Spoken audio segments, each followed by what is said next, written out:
Gadalik wrapped his green robe tighter around his body, both to keep warm and to prevent the chilling wind from stealing it. Usually he'd carry a staff with him, a weapon capable of harming intangible ghosts, although his main use for it was to differentiate spirits from the living, as it was for those who could see the dead. And if it hadn't broken during a fight with a violent ghost 3 days prior, Gadalik would have used it to help trudge through the piling snow. He never realized how much he relied on it until it was gone. Black clouds ahead were spreading over the evening sky with suggestion of a storm fast approaching, but luckily for him he was winning in their race to town. He crossed the gateway, turned around, and pulled out a crinkled map which he then flattened against the inner side of it, letting the wind pin the paper for him to gain his bearings. It depicted an inn nearby, and so, rolling up the map to slip inside his robe's inner pocket, he dragged himself to it. People were already rushing to the shelter of their homes. Gadalik would have done the same if he lived there. Alas, he'd only known where this town resided from the aforementioned map his adoptive mother Glacia gave him to find her if there was an emergency. She had gone to meet her boyfriend Gale in the village yonder, and while she told Gadalik to stay home, he couldn't ignore the letter he received the day after she left. A good portion of the ink had melted off from having went through the mail slot to land in the slush that had seeped under the door of their house, although the address and the need for help were still clear. By the time he reached his destination, hail had begun to fall. Gadalik grabbed at the door handle blindly with his numbing hand and gently pulled it open. The gale suddenly blew it outward with force that would have broke his nose had he been any later dodging it. He used it as leverage to pull himself through the entryway and tugged it shut behind him. The air inside was thick from the space heaters stationed around the lobby. A few tables were set up, and an older man was sitting at one of them, drinking a beverage. Pins and needles rushed through Gadalik as his sense of touch returned. He took a moment to adjust to the more pleasant temperature, then rummaged in his left inner coat pocket, retrieving a wallet before asking the clerk if there was an available room. She looked concerned when she replied, "Yes, there's one left, but the fuse to it is out. It doesn't have lights or heat." "That's still better than becoming a snowman." "I'll take it." Gadalik withdrew some crumpled cash and handed it to her. "Oh dear, you're a couple dollars short there," she informed him. He grimaced. "That's awfully expensive for a room, especially one without heat or lighting." "Need help, young man?" said the elder at the table. Gadalik didn't want to ask someone for money, but he didn't want to sleep in a hailstorm either. "How much does he owe you, miss?" "$2.15, the clerk answered. "Here." The man gave her 3 silver coins. "Enjoy your stay, young man." "I really appreciate this," Gadalik said, genuinely surprised and grateful to him. "Here, let me repay you." He pulled out his lunch bag from his inner right pouch and offered the equivalent amount of food to him. The man declined. "You're that spook from the newspapers, correct? I've been expecting you. I'm Finley. You can repay me with a favor. Meet me here at noon tomorrow. Until then, get some rest, lad." With that, the man returned to his seat. The clerk handed Gadalik a key labeled 206. "It's on the 2nd floor, the last on the right," she specified. When he started for the staircase, she called out, "And be mindful not to lose that key. The spare one is missing." The 2nd-story hallway had 3 rooms on either side, with a small ceiling light between each of them. The bulb at the end was flickering. Gadalik fished out a pack of matches with one hand and pushed his key into the knob of room 206 with the other. The door popped open as soon as the key was turned. "I'll have to lock it once I'm inside if I want it to stay shut." He had to yank the door in order to close it all the way, then re-entered the key from the inside and turned it. The door fought to reopen, but it held. Gadalik then swiped a match against the pack until it sparked into a flame, illuminating enough for him to spot some candles and holders clinging to the wall on both sides of the doorway, which he thankfully lit. There was a single bed in the corner with a window across from it, and a child? He rubbed the half-frozen tears from his eyes, confirming that a little girl about 5 years old was in front of the window. She was pale, staring wide-eyed back at him with both fear and curiosity. Hello," Gadalik greeted her, uncertain as to what else he should do. The girl silently stood up and backed away from the curtains, her gaze never leaving him. Her clothes were unraveled at the extremities, and he realized some of the dark spots he previously assumed were shadows were actually stains. "I doubt her family could afford a room. They must have taken the spare key to sneak in here." "Are you alone?" I mean, where are your parents? At first she said nothing, averting her eyes melancholically. Mommy went out before the hail started. She hasn't come back yet. He knelt to her level but didn't approach her. Don't worry, your mom probably found someplace else to stay until the storm passes. But why? It's dangerous to be out in this weather. She'd have to go inside somewhere to keep warm. I'm sure she'll come back for you when it's safer out. Really? Really. Unless there was nowhere she could find. He shoved the thought from his head. My name's Gadalik. What's yours? Bianca. Well, Bianca, I have this bag full of food, and I don't think I can eat it all by myself. Do you want some? For the first time, she smiled. Yes, please. Cold night air leaked in from the window, trying its best to snuff out the last of the candlelight. Gadalik made himself a pallet on the floor while Bianca took the bed. She'd encouraged him to share it with her, but he didn't want her mother to walk in to find him that close to her. Most people assumed the worst of strangers these days. He didn't mind the lack of heat and comfort that much, but the sound of ice crashing against the roof and outer walls was keeping him awake, and he was exhausted. Gadalik, she whispered, when will the storm be over? I don't know, he mumbled. I only had enough to pay for tonight, so hopefully it'll pass before dawn. Will you stay with me until she comes back? He hesitated. I can't leave her alone. And if I tell the clerk she's here, Bianca and her mother will probably be kicked out and homeless. I can't afford another day here, though. Let's give her some time to come back before we think about that, all right? Try to get some sleep. Gadalik awoke surprisingly early. Opening the curtains to let the sunlight in, he realized the morning sky was clear. Hey, Bianca, he began, but stopped when he saw she wasn't in bed. He looked under it, then finally toward the door. Bianca was sleeping propped up against it. She stirred from his voice. Is Mommy back yet? No, not yet, he said, forcing himself to sound optimistic. But I'm going to be heading into town, so I'll keep an eye out for her. What does your mother look like? Would you tell me her name? She has white hair like mine, and she has gray eyes and light skin like mine. Her name is Mommy. She yawned. All right, I'll be back soon. You stay put, okay? He walked out of the room, heading downstairs. Good morning, said the clerk as he returned the key to her. How was your stay? It was great, thanks. He couldn't disguise the lie very well. When she glared at him, he shied back. Sorry. It was helpful, he corrected himself. He looked around the lobby, hoping to see Bianca's mother enter at any second. Expecting someone? Gadalik wasn't sure if he should mention the woman. If his suspicions were true, she was a squatter who stole the spare key to the room, and he didn't want them getting in trouble. I'll just be vague. Actually, I was wondering if you saw a woman leave here yesterday. She apparently left right before the storm, and I just want to make sure she's okay. Sorry, I'm not obligated to tell you of my patron's whereabouts. I understand. He went out the door and into the empty street. One by one, people began to populate it, and one by one Gadalik described the woman to them.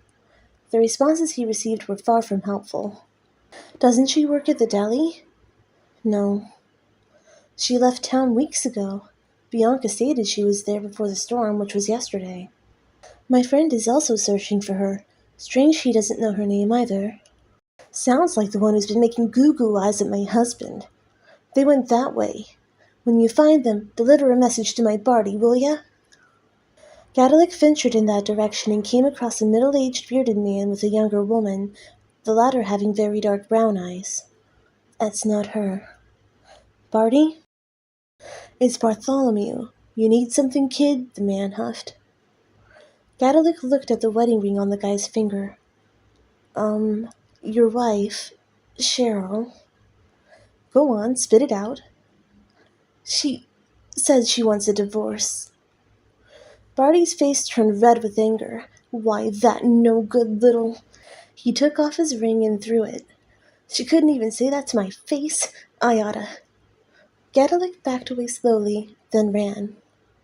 By noon, he re-entered the inn and sat down, defeated, at a table on the lobby. He knew he'd have to face Bianca sooner or later with no news of her mother. Ah, you made it. The man whom helped pay Gadalic's room fee approached the table. He sat down across from the robed teen and ordered tea for the both of them, casually sipping it once it arrived. Gadalic added a sugar cube to his and stirred it in, and kept stirring, absently watching the whirlpool in his cup. Is something troubling you, young man? Yes. A gut feeling told Gadalic he could trust Finley. There was a little girl in the room I stayed in last night. She said her mother disappeared. I asked around, but nobody seems to know where or who she could be. The man put his drink down. Bianca, so you really are that spook. Garlic, was it? He chuckled. It's pronounced Gadalic. You're the one who sent me the letter, right? Yes. At first I didn't believe a youngster like you could have so much experience with ghosts. You're only, 16? I turned 17 a week ago, Gadalic politely corrected him. Yes, of course. When I saw who your parents were, though, I figured you'd at least be decent, so I'd like to ask for your help. Finley sipped the tea. You see, my daughter Alma, Bianca's mother, is deceased.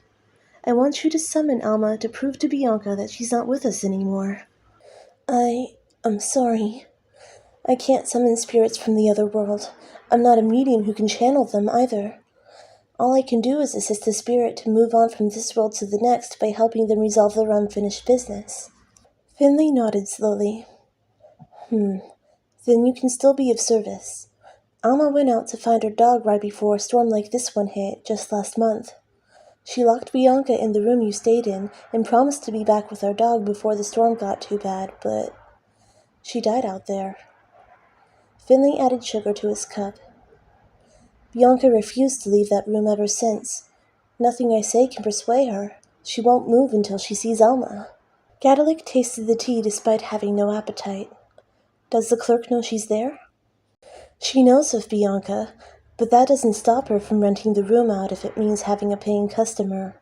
Lots of bad things have happened to that room over the months, however, that deters most people from renting it. Some say it's cursed. Our dog sure seemed to think so. That's why it fled the first night we moved in. Most recently, there was an electrical fire, and the fuse blew out. Nobody's been willing to go in there to repair it. That explains it. Poor Bianca was inside when it happened. Even if you can't bring Alma's spirit to her, you must have some other tactics for dealing with the dead. So here, Finley handed him the key labeled 206. See what you can do for Bianca. All right, I'll talk to her.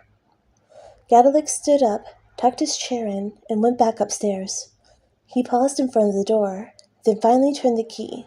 It popped open once again, revealing the little girl behind it. Yay, you're back! Bianca cheered. Did you find Mommy? I should have thought this through. I didn't, but your grandpa found her a long time ago. Instantly, she crossed her arms and stomped her foot. I don't care what Grandpa says. Mommy said she'd come back for me, and I believe her.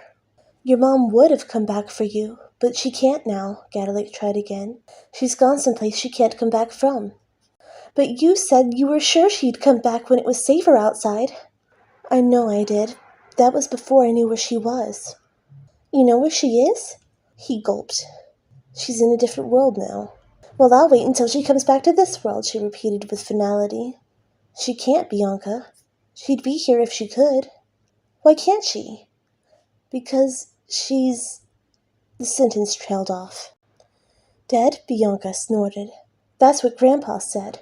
But Grandpa says Death is sleeping for a long time. That means Mommy will come back when she wakes up. No. Death is like sleeping, but it means never waking up again. Never waking up? She echoed, confused and saddened. He nodded ever so slightly. At least, your body is. Your soul moves on to a world beyond this one, and it can't come back here easily. Bianca was quiet for a few moments, his words sinking in. Then she broke down and wailed. It's not fair. She promised she'd come back. Gadalic let her vent it out, fighting to prevent unwanted memories from resurfacing. I know the spirit seems like the scariest one yet, but I promise your father and I will beat it. So don't worry about us so much, his mother chuckled. We've defeated every one up until now, haven't we, Gadalik? We'll win this one too. Besides, who will take Glacia's boat back to her if we lose? Sometimes things can break promises, even if a person doesn't, he murmured. She eventually calmed down, though tears still dripped down her cheeks. Really? Yes, I know how you feel. My parents were also dead when I was a few years older than you. Bianca sniffled. What did you do?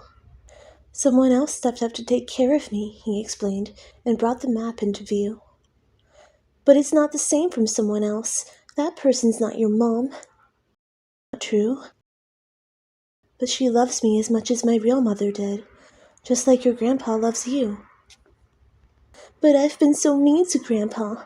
I yelled at him every time he came in here. He probably hates me now, she sobbed. That's not true. He sent me a letter before I got here. He told me how much he wants to see you smile again. She seemed shocked by this. Come on, let's go see him. He opened the door and led her downstairs. She froze when she spotted her grandfather at the table. Bianca, Finley called. She hid shamefully behind Gadalik. Come here, sweetheart. It's okay. You're not in any trouble. Grandpa, I'm sorry, Grandpa, she cried, running into his open arms. It's all right. I love you so much, Bianca. I love you too, Grandpa. As their embrace tightened, Finley's arms slowly phased through her. Bianca's body was becoming transparent. In a matter of seconds, she was gone. That evening, Gadalik walked out of the inn and recognized the silhouette of someone.